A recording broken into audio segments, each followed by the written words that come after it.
तो लीजिए प्यारे विद्यार्थियों, हमारे पास में आ चुका है आपका मासिक मूल्यांकन माह सितंबर 2025 के लिए कक्षा 10 का हिंदी का पूरा टेस्ट पेपर और इसका पूरा सॉल्यूशन।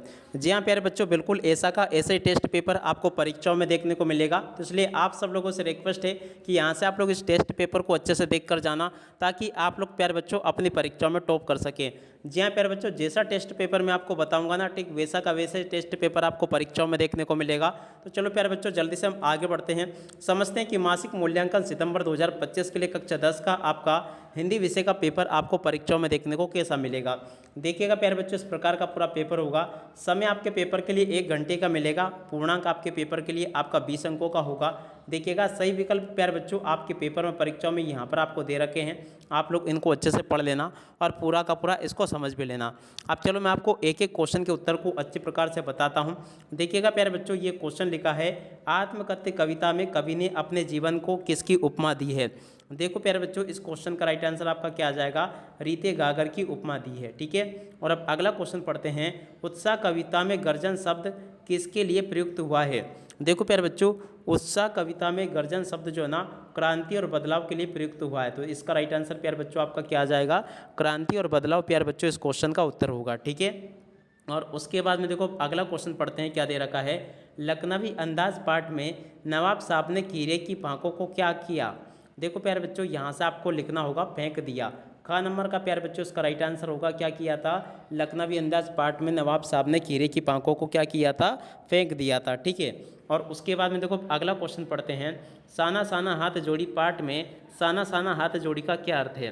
देखो प्यारे बच्चों, ये जो चौथे नंबर का क्वेश्चन लिखा है ना, इसका राइट आंसर प्यारे बच्चों आपको यहाँ से देख कर लिख देना होगा। यहाँ से आपको लिखना होगा धीरे धीरे हाथ जोड़कर। ठीक है, और अब अगला क्वेश्चन पढ़ते हैं, एक ही शब्द की आवृत्ति हो पर भिन्न ना हो वहाँ कौन सा अलंकार होता है। देखो प्यारे बच्चों, 5 नंबर का जो क्वेश्चन पूछा ना, इसका राइट आंसर प्यारे बच्चों आपका आ जाएगा पुनरुक्ति प्रकाश अलंकार वहाँ पर होता है। ठीक है, तो इस प्रकार से प्यारे बच्चों मेरे द्वारा यहाँ पर आपको सभी के सभी यहाँ तक के क्वेश्चन और उन क्वेश्चन के उत्तर बता दिए गए हैं। एक भी क्वेश्चन का उत्तर प्यारे बच्चों यहाँ से आपका मिस नहीं होगा। जैसा पेपर में प्यारे बच्चों मैंने आपको बताया ना, ठीक वैसा ही पेपर आपको परीक्षाओं में देखने को मिलेगा। उसके बाद में देखो यहाँ से आप लोग रिक्त स्थानों की पूर्ति को भी पूरा कर लेना। रिक्त स्थान पूर्ति आपके पेपर में परीक्षाओं में आपसे इस प्रकार से पूछी जाएगी। पहला क्वेश्चन प्यारे बच्चों पढ़ते हैं, आत्मकथ्य कविता में कवि का नाम है। देखो प्यारे बच्चों, आत्मकथ्य कविता में कवि का नाम क्या है, तो देखो यहाँ से आपको लिखना होगा जयशंकर प्रसाद। तो देखो यहाँ से आप लोग इस प्रकार से लिख लेना, जयशंकर प्रसाद इस कवि का नाम है। तो यहाँ से आप लोग जयशंकर प्रसाद लिख दें। और अब अगला क्वेश्चन पढ़ते हैं, यशपाल द्वारा लिखित पाठ का नाम क्या है। देखो प्यारे बच्चों, यशपाल द्वारा लिखित पाठ का नाम है लखनवी अंदाज। तो यहाँ से आपको क्या लिखना होगा, लखनवी अंदाज प्यारे बच्चों यहाँ से आपको लिखना होगा। यहाँ से आप लोग लिख लें इसको। और अब अगला क्वेश्चन पढ़ते हैं, क्या दे रखा है, अतिशयोक्ति अलंकार में किसी बात का वर्णन किया जाता है।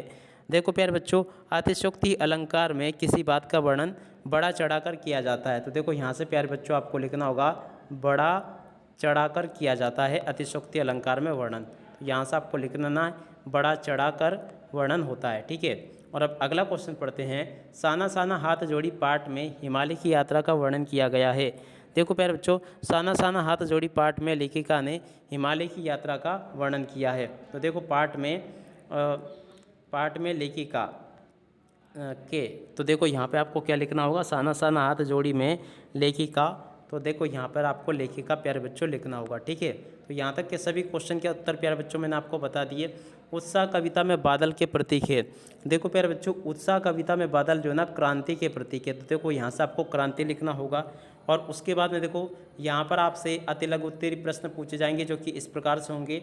आप लोग यहाँ से अति लघु उत्तरीय प्रश्नों को देख लेना और अच्छे से इनको समझ भी लेना। अब चलो प्यारे बच्चों, मैं आपको इन सभी के सभी अति लघु उत्तरीय प्रश्नों के उत्तर बता देता हूँ। पहला क्वेश्चन पूछा है, आत्मकथ्य कविता में कवि ने अपनी आत्मकथा लिखने को क्यों मना किया है। और उसके बाद में जो क्वेश्चन पूछा प्यारे बच्चों, उत्साह कविता में कवि ने बादलों के माध्यम से क्या संदेश दिया है। लखनवी अंदाज पाठ के आधार पर बताइए कि नवाब साहब ने कीड़े की तैयारी किस प्रकार की है। और साना साना हाथ जोड़ी पाठ में जितेंद्र नार्गे ने सिक्किम के बारे में लेखिका को क्या बताया। और रूपक अलंकार को उदाहरण सहित प्यारे बच्चों आपको समझाना होगा। देखो इस प्रकार से प्यारे बच्चों मैंने आपको यहाँ तक के सभी क्वेश्चंस बता दिए। अब चलो मैं आपको इन सभी के सभी क्वेश्चन और इन क्वेश्चन के उत्तर और बता देता हूँ। तो लीजिए प्यारे विद्यार्थियों, आप सब लोग यहाँ से इन क्वेश्चन के उत्तरों को देख लें और पूरा का पूरा इसको अच्छे से याद कर लें, ताकि आप लोग अपनी परीक्षाओं में इनको लिख कर आ सके। क्या लिखा है, आत्मकथ्य कविता में कवि ने अपनी आत्मकथा लिखने को क्यों मना किया है। इस क्वेश्चन के उत्तर को प्यारे बच्चों यहाँ से देख लेना और पूरा का पूरा आप लोग अच्छे से याद कर लेना। और उसके बाद में जो क्वेश्चन पूछा है प्यारे बच्चों, उत्साह कविता में कवि ने बादलों के माध्यम से क्या संदेश दिया। तो देखो इस क्वेश्चन के उत्तर को प्यारे बच्चों यहाँ से देख लें और पूरा का पूरा इसको अच्छे प्रकार से याद कर लेना। इसका पूरा उत्तर प्यारे बच्चों मैंने आपको ये बता दिया है। और अब अगला क्वेश्चन, लखनवी अंदाज पाठ के आधार पर बताइए कि नवाब साहब ने कीरे की तैयारी किस प्रकार की। इस क्वेश्चन के उत्तर को प्यारे बच्चों यहाँ से देख लें और पूरा का पूरा इस क्वेश्चन के उत्तर को याद भी कर लेना, ठीक है। और उसके बाद में देखो अगला क्वेश्चन ये पूछा प्यारे बच्चों, देख सकते हो, साना साना हाथ जोड़ी पाठ में जितेंद्र नारग ने सिक्किम के बारे में लेखिका को क्या बताया। इस क्वेश्चन के उत्तर को प्यारे बच्चों यहाँ से देख लें और पूरा का पूरा इसको अच्छे प्रकार से याद कर लेना। यहाँ तक का पूरा क्वेश्चन और इसका उत्तर मैंने आपको बता दिया है। और उसके बाद में जो क्वेश्चन प्यारे बच्चों पूछा है, रूपक अलंकार को उदाहरण सहित प्यारे बच्चों आपको समझाना है। तो देखो प्यारे बच्चों, रूपक अलंकार को उदाहरण सहित आप लोग इस प्रकार से देख लेना और पूरा का पूरा इसको समझ लेना। देख सकते हो प्यारे बच्चों, यहाँ तक का पूरा पेपर और इस पेपर का सॉल्यूशन मैंने आपको बता दिया। अब इसी के साथ में इस वीडियो को यहीं पर पूरा करते हैं। नमस्कार, जय हिंद, जय भारत।